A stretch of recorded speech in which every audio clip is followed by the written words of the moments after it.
What's up, dogs? It's Nyctopluvo and welcome to Bite Sized Game, the review show where we review small little baby boy games for baby boys and baby girls just like you. Now sure, it's fun to spend 60 plus hours in a game like, I don't know, Skyrim, but also sometimes it's fun to play just like a little small game. Maybe you just want just a little bite.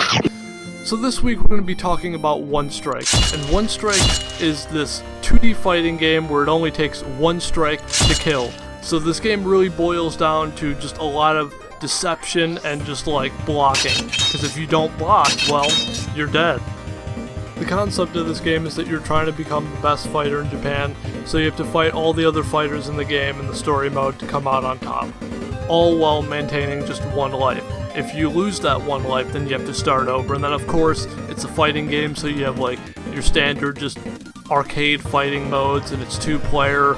But one of my favorite modes is there's this mode where you get to pick up to 3 fighters, and then you go up against somebody else, and the 3 fighters that they picked, and obviously each fighter has 1 life, so you try to just survive the longest with your first fighter. If not, just make sure your last fighter doesn't die. Now this game only has 7 fighters up to the current date, and I say up to the current date because the first time I played this game there was only 6 fighters, but they just recently, to my knowledge, have added a new one. And I'm just gonna say this now, guys, I'm probably gonna pronounce their names wrong, so get over it. But our first fighter here is Kenji, and he's your pretty standard guy. He doesn't do anything very special. He's got like a standard length sword, you know, he blocks, he defends, he can dash forward and backwards. He's a pretty good, solid character to start out with. And then next we have Sujuru, who is a slow-moving character, but he strikes very quickly, and he can only dash backwards. And he kind of reminds me of like that character, like in movies and stuff, that like you don't think can fight until you like somebody gets all cocky and tries to like attack him, and the next thing that character knows, they're just on the floor flat because they thought they could strike the old man, but the old man fucking laid them out. Next we have Tomei, and Tomei over here, like Kenji, can strike very fast, and she's very similar to Kenji, but she can also do this double strike if she chooses to. So like you can just swing once, but you could also do this double strike, and the double strike actually, if you do that, the second strike strikes further than the first strike. So it's kind of like with her, you can play like these deception games of like, am I gonna strike 2 times? Am I not? Who knows? Next up we have Hangaku, who's a ranged character, and he kind of has like this chain little whip thing, and he has to just like kind of like flail it around before he throws it at you.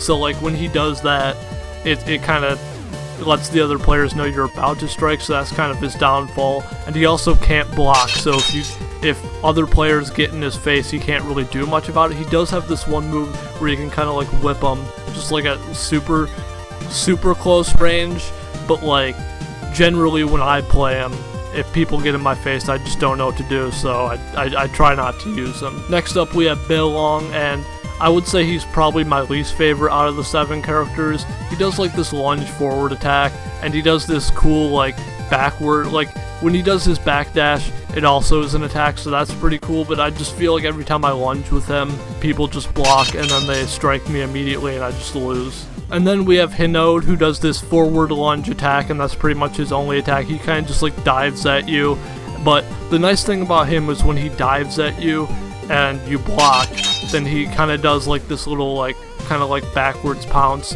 so like it gives him some room to like then either block or just back up. And then lastly we have Oni, who's the character that got added recently, and he's just this giant guy. He does these forward lunge attacks, but he can't like do forward lunges like that aren't attacks, so like he can't just like dash forward is what I'm saying pretty much. But if you can, like in a sense, because he can, you know, do it with an attack, but you can't just lunge forward to get closer to them without attacking, so that's kind of his drawback. But overall he's a pretty decent guy. So One Strike honestly is a pretty cool game. It's about like $5. You can get it on Steam, and you also get it on the Switch, and that's what I've been playing on, is the Switch. Now, should you buy this game? I guess that answer really depends on you. I mean, it's like a $5 game. I actually only spent $1 on it because I got it on sale on the Switch, and I feel like I got my whole dollar worth back on it. However, if it was $5, I don't know if I would have bought it, because like, this game's fun and all, but like, the replay value for it is really low. It's a fun game to play for a couple minutes with friends, and I mean, you could pretty much play through the whole game in probably like maybe less than an hour, but it is a cool game if you think it's worth $5. And yeah, guys, that's about it. Let me know what you think about the game in the comments down below. If you've actually played this game, I'd love to know about it. And I will see you guys next time. Bye bye.